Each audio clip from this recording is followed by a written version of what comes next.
सबको जय मसीह की। मैं प्रभु यीशु मसीह के नाम में कॉफ़ी विद क्राइस्ट के इस एपिसोड में आप सभी का स्वागत करता हूं। और आज हम बात करने वाले हैं, आप कौन से पात्र हैं, आदर के पात्र या अनादर के पात्र। मैं आपके सामने एक वचन पढ़ने जा रहा हूं जो है दूसरा तीमुथियुस उसका 2 का 20 और 21।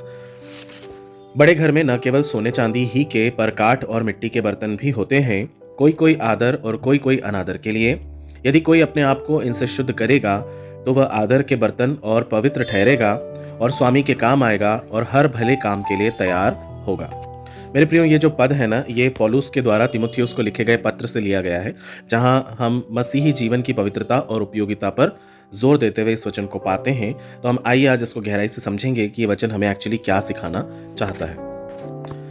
यदि हम इस पद के शाब्दिक अर्थ को देखें मेरे प्रियो, तो यहाँ पर जो लिखा हुआ है कि बड़े घर में, तो ये बड़ा घर हमें किस बात को दर्शाता है। यहाँ पर हम समझेंगे जो बड़ा घर है ना, वो किसी बड़ी कलीसिया को दर्शा रहा है या फिर वो परमेश्वर के घर को दर्शा रहा है। ठीक है, जहाँ सोने चांदी के जो मूल्यवान बर्तन होते हैं ना, वो आदर के योग्य होते हैं, और जो काठ और मिट्टी और साधारण जो बर्तन होते हैं ना, वो अनादर या सामान्य उपयोग के लिए होते हैं।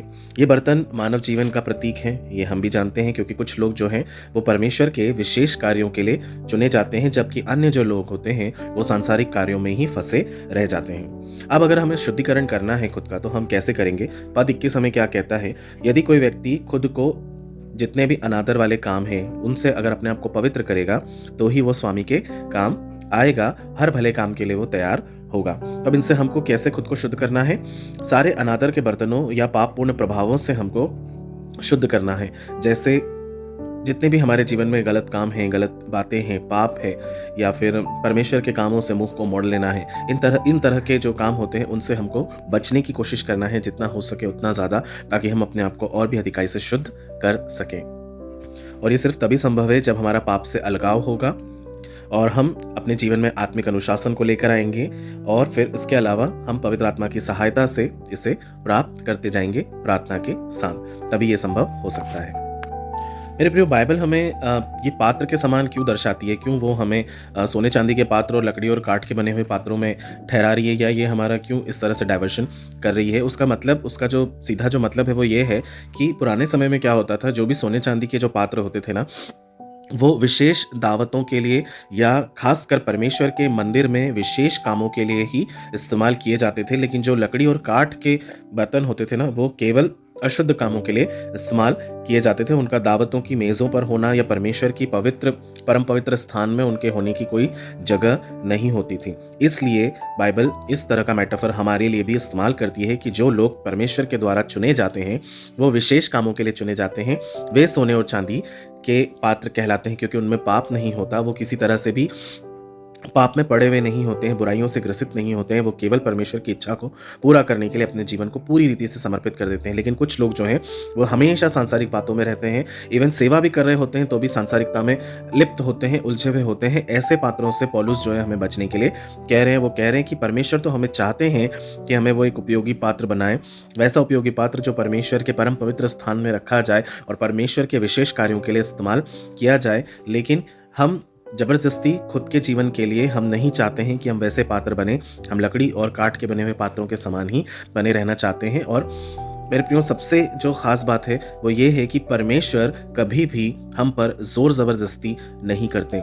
वो तो चाहते हैं कि हम अपने जीवन को पूरी तरह से उनके हाथों में समर्पित कर दें, ताकि हम वो पात्र बन सकें जो परमेश्वर हमें बनाना चाहते हैं। वो तो चाहते हैं कि हम सोने और चांदी के पात्र बने, परंतु हम हमारी इच्छा से ही कई बार नहीं बनना चाहते हैं। और क्योंकि परमेश्वर ज़बरदस्ती नहीं करते हैं, किसी तरह का दबाव नहीं डालते, उन्होंने हमको चुनने का जो मौका है वो दे रखा है। हमारे हाथ में चुनाव है, हमको क्या चुनना है। हमें परमेश्वर की सेवकाई चुननी है या आपने सांसारिक बातों में लिप्त होना चुनना है, ये हमारे ऊपर होता है प्रियो। और जिस दिन हम इस भाव से बाहर आते हैं कि हम हमारा चुनाव नहीं, हम परमेश्वर ने जो हमारे लिए रखा है उसको चुनेंगे, तब परमेश्वर हमारे लिए आगे से आगे होकर वो काम हमारे सामने लेकर आते हैं जो वे चाहते हैं कि हम उनके लिए और उसके राज्य की महिमा के लिए करें। सोचना और निर्णय हमको लेना है कि हम उस काम को करना चाहते हैं या नहीं करना चाहते हैं। परमेश्वर हमें एक टूटे हुए बर्तन से एक सोने के बर्तन में बनाने के लिए तरस रहे हैं मेरे प्रियो। लेकिन जो ये परिवर्तन है ना, ये हमारी इच्छा से ही शुरू होगा। यदि हम नहीं चाहेंगे तो कोई भी किसी भी तरह से हमको कभी भी इसलिए इस रूप में इस्तेमाल नहीं कर पाएगा, और हम कहीं भी इस्तेमाल नहीं कर हो पाएंगे। हम जहाँ हैं हम वहीं रहेंगे। अब ये हमारे हाथ में है मेरे प्रियो कि हमको परमेश्वर की सेवकाई अच्छी लगती है या खुद की सेवकाई अच्छी लगती, चुनना हमको है। इमेजिन करिए कि एक बहुत बड़े घर में एक बहुत बड़ी दावत है, और वहाँ पर बहुत सुंदर सी मेज़ सजी हुई है, और वहाँ पर सारे सोने चांदी के बर्तन रखे हुए हैं, और कई राजकुमार कई राजकुमारियाँ आ रही हैं और उन सोने और चांदी के पात्रों का इस्तेमाल कर रही हैं फल खाने के लिए, या फिर जल पीने के लिए, या फिर शरबत को पीने के लिए, या फिर और किसी अन्य काम के लिए, भोजन के लिए ही मान लीजिए। और कहीं पर कोने कचाले में हम जैसे लोग, धूल से सने हुए बर्तन, वहाँ कोने में पड़े हुए लकड़ी और काठ के बर्तन, जिनको कोई पूछ भी नहीं रहा है, जिनको कोई देख भी नहीं रहा है। अब चुनना तो हमको ही है। क्या हम अपने आप के अंदर की उस धूल को साफ करेंगे? क्या हम अपने आप को शुद्ध करेंगे? परमेश्वर तो चाहते हैं कि आपको उस कोने में से उठाए और उठाकर साफ कर कर आपके ऊपर सोने और चांदी की परत को चढ़ाए और फिर उसे अपने कामों के लिए इस्तेमाल करें। मेरे प्रियो, इससे बड़ा जो सुख है, इससे बड़ा जो सौभाग्य है, वो और कुछ भी नहीं है कि परमेश्वर स्वयं अपने हाथों से हमें बनाए और रचे। मेरे प्रियो, याद रखिए, हम केवल मिट्टी हैं, हम उस टूटी हुई लकड़ी के समान हैं, हम किसी भी तरह की धातु के समान हैं, लेकिन जो कुछ भी है बनाने वाला वो हमारा परमेश्वर है। वो चाहे तो हमें कैसे भी मोल्ड कर सकता है, बस शर्त यह है क्या हम अपने आप को उसके हाथ में देने के लिए तैयार हैं। यदि तैयार हैं तो मेरे प्रियो, आपको परमेश्वर की महिमा करने से और ऊंचे ऊंचे स्थानों पर ले जाने से कोई भी नहीं रोक सकता है, क्योंकि आप परमेश्वर के हाथ में हैं। और जब परमेश्वर हाथ पकड़ लेता है तो आपको उनके हाथ से कोई भी छीन नहीं सकता। यह आप विश्वास मान के चलें। इसलिए मेरे प्रियो, प्रार्थना के साथ, पवित्र आत्मा की सहायता के साथ अपने आप को तैयार करें, और आप देखिए परमेश्वर ने आपके लिए क्या रखा हुआ है। मैं विश्वास करता हूँ वो संसार से बढ़कर है और बहुमूल्य बेशकीमती है। जब आप उसे पा लेंगे ना, तो आप आनंदमय हो जाएंगे, फिर आपको और किसी चीज़ की ज़रूरत नहीं होगी। इस संसार में सबसे अच्छी सेवा केवल परमेश्वर की सेवा ही है और कुछ भी नहीं है। आप ये प्रूफ करके देख लीजिए, आप इस पर एक्सपेरिमेंट करके देख लीजिए, आप खुद यकीन करेंगे कि मैं जो बोल रहा हूँ वो सच है। प्रभु आपको बहुत आशीष दे। आइए हम प्रार्थना करेंगे।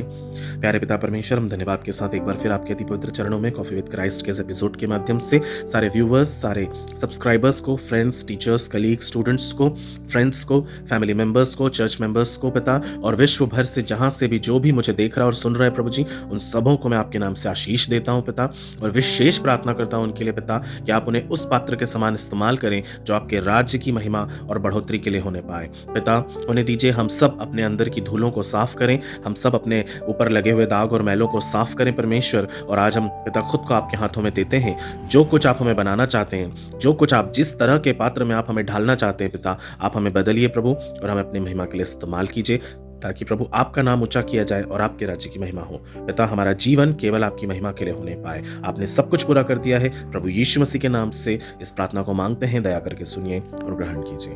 आमीन।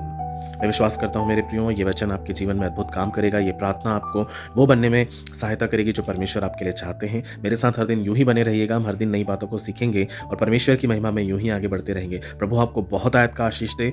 सबको बड़े दिन की बहुत बहुत बधाई हो। कॉफी विद क्राइस्ट की तरफ से मैं आपके लिए विनती करता हूँ कि प्रभु आपकी हर इच्छा नए साल में पूरी करे और सब बातों से आपको बचा कर रखे और शिरोमणि बनाए।